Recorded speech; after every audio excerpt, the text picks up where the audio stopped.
కొత్తగూడెం జిల్లా గురకంపాడు మండలం ఇరవెండి గ్రామంలో జేఏసీ ఆధ్వర్యంలో ఆటో యూనియన్ బంద్ స్వచ్ఛంగా ప్రకటించడం జరిగింది.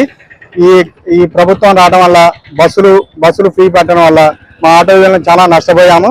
పిల్లల్ని చదివించుకోలేని పరిస్థితి, ఒక పూట గడవని పరిస్థితి. మన పిల్లలు స్కూల్కి పోక చాలా బాధపడుతున్నాము. చదివించలేక పిల్లల్ని కూడా పనికి పంపించాల్సి వచ్చింది. ఈ ఆటో యూనియన్ మా స్వచ్ఛంగా చేయడం వల్ల జేఏసీ ఆధ్వర్యంలో ఆటో యూనియన్ బంద్ ప్రకటించడం జరిగింది.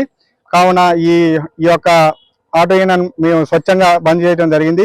ఈ రకంగా మన రేవంత్ రెడ్డి గారిని మా ఆటో యూనియన్ ఒక స్పందించాల్సిందిగా ఈ యొక్క యూనియన్ బంద్ వల్ల స్వచ్ఛంగా ప్రకటించాల్సిందిగా మా యొక్క ఆలోచనలు, మా యొక్క ఆవేదనలు మేము తెలుపుతున్నాము. రేవంత్ రెడ్డి గారిని ఆవేదనలు తెలుసుకోవాల్సిందిగా కోరుతున్నాము.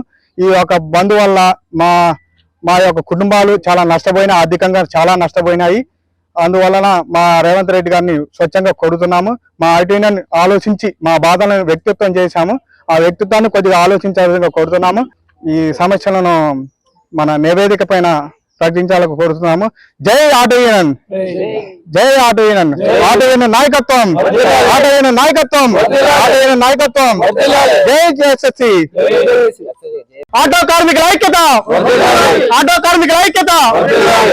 ఈ రోజు విషయం సమావేశం ఏ విషయం మీద అంటే తెలంగాణ రాష్ట్ర ఆటో యూనియన్ జేఏసీ బంద్కు పిలుపునిచ్చింది 7వ తారీఖు డిసెంబర్ నాడు. ఈ రోజు భద్రాద్రి కొత్తగూడెం జిల్లా గురకంపాడు మండలం సారపాక మరియు గాంధీనగర్ టౌన్లకు సంబంధించిన ఆటోలు మొత్తం సంపూర్ణంగా బంద్ చేయడం జరుగుతుంది. విషయం ఏమిటంటే ఈ రాష్ట్ర ప్రభుత్వం ఏదైతే పథకాలు పెట్టిందో ఆ పథకాలు హర్షించే, కాకపోతే మహాలక్ష్మి పథకం ఏదైతే ఉందో దానివల్ల తెలంగాణ రాష్ట్రంలో ఉన్న 6 లక్షల పైచిలకు ఆటో డ్రైవర్లు ఉపాధి కోల్పోయి చాలా ఇబ్బందులు పడుతున్నారు. ఈ రోజు కనీసం ఇంట్లో తినడానికి తిండికి కూడా ఇబ్బందులు ఎదుర్కొంటున్నారు. కాబట్టి ఈ ప్రభుత్వం తక్షణమే మా సమస్యలు ఏవైతే ఉన్నాయో వాటిని క్లియర్ చేయాలి. అలాగే ఈ ప్రభుత్వం ఆటో కార్మికులకు ఖచ్చితంగా అర్హులైన వాళ్ళకి డబుల్ బెడ్రూమ్లు మంజూరు చేయాలి. అలాగే ఈ మండలంలో అడ్డా అని ఏర్పాటు చేయాలి. గ్రామాల్లో ఉన్న ఆటో కార్మికులకు అడ్డాలను ఏర్పాటు చేయాలి.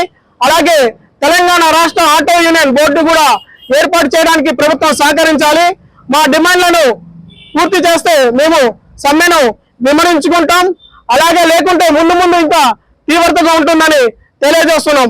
ఆటో కార్మికుల ఐక్యత, ఆటో కార్మికుల ఐక్యత. జై తెలంగాణ, జై తెలంగాణ. మాకు మా సమస్యలపై ప్రభుత్వానికి తెలియజేయడానికి వచ్చిన మీడియా మిత్రులకు ధన్యవాదాలు తెలియజేసుకుంటున్నాం.